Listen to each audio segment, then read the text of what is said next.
কথা হজম করতে শিখুন, এটা অনেক বড় গুণ। আপনাকে জিততে সহায়তা করবে। কথা না বাড়িয়ে নীরবে কাজ করে যান, আপনার কাজই আপনার হয়ে কথা বলবে। মন খারাপের কারণ হচ্ছে অতীত, আর টেনশনের কারণ হচ্ছে ভবিষ্যৎ।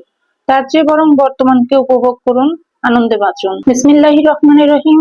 সবাইকে আসসালামু আলাইকুম। কেমন আছেন আপনারা সবাই? আশা করছি যে যেখানে আছেন, যে অবস্থায় আছেন, ভালো আছেন, সুস্থ আছেন। আমরাও ভালো আছি আলহামদুলিল্লাহ। চলে আসলাম আপনাদের মাঝে নতুন একটি ব্লগ নিয়ে। আশা করছি আমার পুরো ভিডিওটি জুড়ে আপনারা থাকবেন। আজকে সকাল বেলায় রোদ উঠেছে। সকাল সকাল 6টা 45 মিনিটে আমার মেয়েকে নিয়ে, বড় মেয়েকে নিয়ে কোচিং এ নিয়ে যাচ্ছি। 7টার সময় ক্লাস শুরু, তাই বাসা থেকে 15 মিনিট আগে বের হয়েছি। বড় মেয়েকে কোচিং এ দিয়ে এসে 8টার সময় আবার ছোট মেয়েকে স্কুলে নিয়ে যেতে হবে। আসলে সকাল হলেই গৃহিণীদের কর্মব্যস্ততা শুরু হয়ে যায়। আমার দুই মেয়ে দুই স্কুল ও আলাদা শিফট হওয়ায় আমাকে একটু বেশি পরিশ্রম করতে হয়। কি আর করার আছে বলুন? নিজের সন্তানদের জন্য এটুকু বেশি পরিশ্রম তো করতেই পারি, তাই না? যাই হোক, মেয়েকে কোচিং এ দিয়ে বাসায় এসে সময় নষ্ট না করে নেক্সট কাজে লেগে পড়লাম। আজকে আমি মেয়েদের ঘরের বিছানার চাদরটি চেঞ্জ করব। তার জন্য মশারি কুশনের মধ্যে রেখে বিছানার চাদরটি তুলে নতুন একটি বিছানার চাদর বিছিয়ে দিব। সেজন্য যে বিছানার চাদরটি পাড়া ছিল সেটা তুলে খাটটি আমি খুব সুন্দর করে ডিপ ক্লিন করে নিচ্ছি। যতবারই আমি বিছানার চাদর তুলি না কেন, ততবারই খাটটা আমি সুন্দর করে মুছে নিই। প্রতিদিনই প্রায় কম বেশি একটু একটু মুছি, কিন্তু যেদিন বিছানা চাদরটি তুলি সেই দিন একদম কোনা কানি থেকে শুরু করে সবকিছু খুব সুন্দরভাবে ডিপ ক্লিন করে নিই। আমার বিবাহিত জীবনের প্রথম ফার্নিচার হচ্ছে এই খাট। এই খাটে আমার কত স্মৃতি। আমার বড় মেয়ে জন্ম নিয়েছে এই খাটে। তো একবার আরাইতা আনিশার বাবা এই খাটটি বিক্রি করে দেওয়ার চিন্তা ভাবনা করছিল, যে এই খাটটা পুরাতন দেখাচ্ছে, বিভিন্ন জয়েন্টের জায়গাগুলো ফাঁক হয়ে যাচ্ছে, তো এটা আর কি সেল করে নতুন আরেকটা খাট নিব। কিন্তু আমি বলেছি না, এটা আমার প্রথম স্মৃতি, তো এটা যতদিন থাকে ঠিক ততদিন আমি আমার কাছে রাখবো, সেটা যেমনই হোক না কেন। সেজন্য আমি আর কি এই খাট পরিবর্তন করিনি। এই খাটের বয়স প্রায় 14 বছর। বিছানা গোছানো কমপ্লিট করেই কম্পিউটার টেবিলটা সুন্দর করে ধুলাবালি ঝেড়ে মুছে নিচ্ছি। ছোট মেয়ের পরীক্ষা চলাকালীন কম্পিউটারে আমি হাত দিতে দিইনি, সেজন্য ধুলাবালি একটু বেশি পড়েছে, তাই খুব ভালো করে ক্লিন করে নিচ্ছি। যে কোনো ফার্নিচার একদিন না মুছলে ধুলার এত প্রলেপ পড়ে, বুঝতে পারি না এত ধুলাবালি কোথা থেকে আসে। রোজ রোজ ঘর ঝাড়ু মোছা, তারপর ছোট মেয়েকে স্কুলে দিতে যাওয়ার সময় হয়ে গেছে। ছোট মেয়েকে স্কুলে দিতে যাব, ঠিক সেই সময় আরাইতা আনিশার আব্বু বললো যে আমি ছোট মেয়েকে স্কুলে দিয়ে অফিসে চলে যাব, তোমাকে আর বেরোতে হবে না। তো চাকরির ফাঁকে ফাঁকে যখন সময় পাই, ঠিক তখন আমার এই কাজগুলোতে যথেষ্ট পরিমাণে হেল্প করে। তাই তো এই সুযোগে আরাইতা আনিশার পড়ার টেবিলটা গুছাতে চলে আসলাম। ছোট মেয়ের দ্বিতীয় সেমিস্টার পরীক্ষা শেষ হওয়ার পর টেবিলটা গুছাবো, কিন্তু এই কাজ সেই কাজ, টেবিলটা আর গোছানো হয়নি। তাই ভাবলাম আজ টেবিলটা গুছিয়ে নিই। মেয়েকে যেহেতু স্কুলে নিয়ে যেতে হলো না, ওর বাবাই নিয়ে গেল, তাহলে এই ফাঁকে আমি এই কাজটা সেরে নিই। তাই টেবিলটা খুব সুন্দরভাবে মুছে গুছিয়ে নিচ্ছিলাম। এই যে প্লাস্টিকের যে মিষ্টি কুমড়াটা রয়েছে, এটা ওরা টেবিলের উপরে রাখে, কারণ ওর বাবা বাইরে থেকে আসলে প্রত্যেক দিন 5 টাকার কয়েন গুলো নেয়, এবং 5 টাকার কয়েন গুলো ওই প্লাস্টিকের মিষ্টি কুমড়ার ব্যাংকে রেখে দেয়। আর একটু হলে ব্যাংকটা ভরে যাবে। অনেক দিন থেকে একটু একটু করে ওরা জমাচ্ছিল, তো আর একটু হলে ভরে যাবে। তারপরে যে বই খাতাগুলো লাগবে না, পেজ শেষ হয়ে গেছে খাতা, সেই খাতাগুলো আলাদা করে, যেগুলো লাগবে সেই বই খাতাগুলো আলাদা করে রাখছি। তো ছোট মেয়ের বই খাতা একদিকে রাখছি, আর বড় মেয়ের বই খাতাগুলো একদিকে রাখছি। তাতে করে এক টেবিলের মধ্যে দুজনার পড়তে সুবিধা হবে।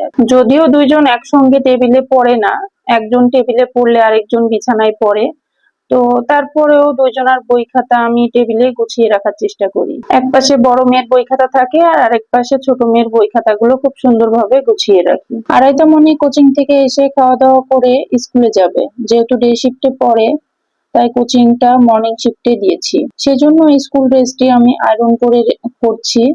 যদিও প্রফেশনাল ভাবে যারা আয়রন করে তাদের মতো হয়তো হচ্ছে না, তবে চলার মতো আর কি এটুকুই পারি। যেহেতু গরমকাল তাই রোজ রোজ স্কুল ড্রেস ওয়াশ করতে হয় এবং ওয়াশের পর আয়রন করা ছাড়া ব্যবহার করা যায় না, তাই মেয়ে কোচিং থেকে আসার আগে তার স্কুল ড্রেসটি আমি আয়রন করে রাখছি। এরপর ছোট মেয়েকে স্কুল থেকে নিয়ে আসার সময় প্রতিদিনের মতো বাজার করে এনেছি। যেহেতু আজকে ডাল রান্না করব, সেই জন্য যে পরিমাণ ডাল রান্না করব সে পরিমাণ ডাল ভিজিয়ে রাখলাম।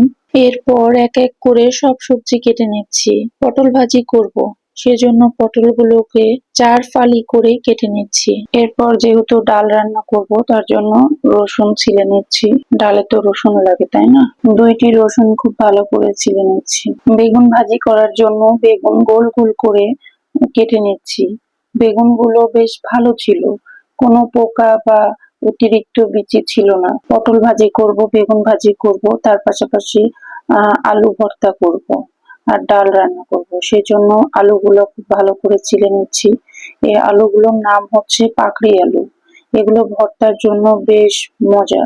এই আলুগুলো নওগাঁর, তো ভর্তা খেতে খুব টেস্টি হয়। যারা এখনো এই নওগাঁর বিখ্যাত পাকড়ি আলু দিয়ে ভর্তা খাননি তারা অবশ্যই বাজার থেকে পাকড়ি আলু কিনে এনে বাসায় ভর্তা করে খেয়ে আমাকে জানাবেন অবশ্যই কমেন্টে। খাবার দাবার খেতে কিন্তু এক নিমিষে খাওয়া শেষ হয়ে যায়, অথচ সেই খাবার তৈরি করতে কতই না সময় লেগে যায়। এরপর পেঁয়াজগুলো ভালো করে ধুয়ে কেটে নিচ্ছি।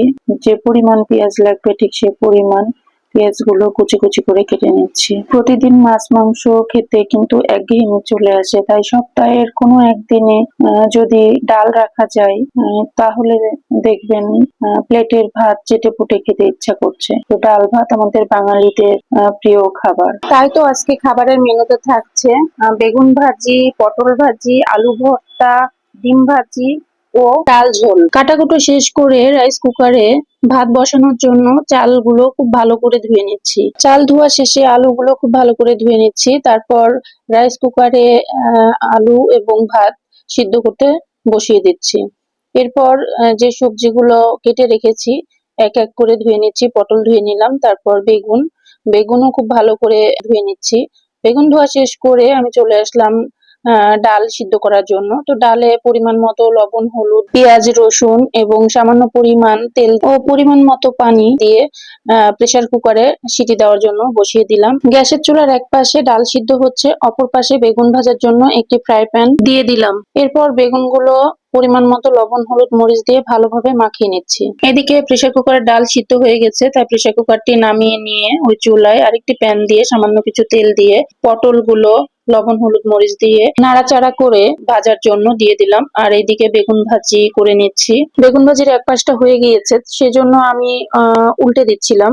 দিয়ে পর্যায়ক্রমে এক এক করে বেগুন ভাজিগুলো তুলে নিলাম। এরপর প্রেসার কুকারের ঢাকনা খুলে দেখি ডালটা খুব সুন্দরভাবে সিদ্ধ হয়ে গেছে, তাই ডাল ঘুটনিটা দিয়ে ভালোভাবে ঘুটে নিচ্ছি এবং তাতে পরিমাণ মতো পানি দিয়ে বলক তুলে নিচ্ছি। এদিকে পটল ভাজি প্রায় হয়ে গিয়েছে, তাই একটা বাটিতে তুলে নিচ্ছি। এরপর ডিম ভাজি করার জন্য ডিম হাত দিয়ে খুব ভালো করে মেখে একটা ফ্রাই প্যানে তেল দিয়ে ডিমটা ভাজি করার জন্য দিয়ে দিলাম।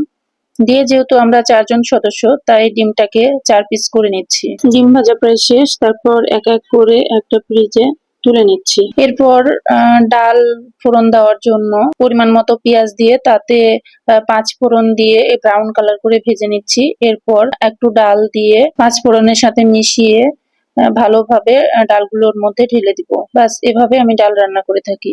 আজকে আলু ভর্তাটি করব শুকনা মরিচ দিয়ে, সেজন্য শুকনা মরিচ কয়েকটি ভেজে নিচ্ছি। রান্না শেষ করে যে প্রেসার কুকার, যে পাতিল হাঁড়ি ব্যবহার হয়েছিল সেই পাতিল হাঁড়িগুলো ভালো করে ধুয়েও সিঙ্কের পাশে উপর করে রেখে দিলাম। তার পাশাপাশি চুলাটা ক্লিন করে রেখে দিলাম। এরপর আলুগুলো সিদ্ধ হয়ে গেছে, তো সেই আলুগুলো আমি গালিয়ে নিচ্ছিলাম ভর্তা করার জন্য। এই তো আমি টেবিলে খাবার রেডি করে নিয়েছি। মাছ মাংস তো প্রায় খাওয়া হয়, তাই আজকে মসুর ডাল ঝোল, আলু ভর্তা, বেগুন ভাজি, পটল ভাজি ও ডিম ভাজি, আর সঙ্গে থাকছে সাদা ভাত ও দেশি লেবু। ও আপনাদের সাথে একটা কথা তো শেয়ার করতে ভুলেই গেলাম। রান্না করার ফাঁকে কিন্তু আমি আরো অনেক কাজ করেছি, যেটা অফ ক্যামেরায় সেটা আপনাদের দেখানো সম্ভব হয়নি। এর মধ্যে আমি ছোট মেয়েকে স্কুল থেকে নিয়ে এসেছি, বড় মেয়েকে স্কুলে দিয়ে এসেছি, তারপর বাকি রান্নাগুলো করেছি। এটা হচ্ছে বিকেল বেলা, মেয়েকে স্কুল থেকে নিয়ে আসার সময় বেশ কিছু পেয়ারা কিনে এনেছি। তো সেই পেয়ারা মেয়ের বাবা এবং মেয়েরা বলছে মাখা খাবে, তাই পেয়ারা মাখা করে দিচ্ছি। পেয়ারা মাখা খেতে খেতে আজ আপনাদের মাঝ থেকে আমি বিদায় নিচ্ছি। দেখা হবে পরবর্তী কোনো ভিডিওতে। ততক্ষণ পর্যন্ত সকলে ভালো থাকুন, সুস্থ থাকুন। আল্লাহ হাফেজ। আসসালামু আলাইকুম।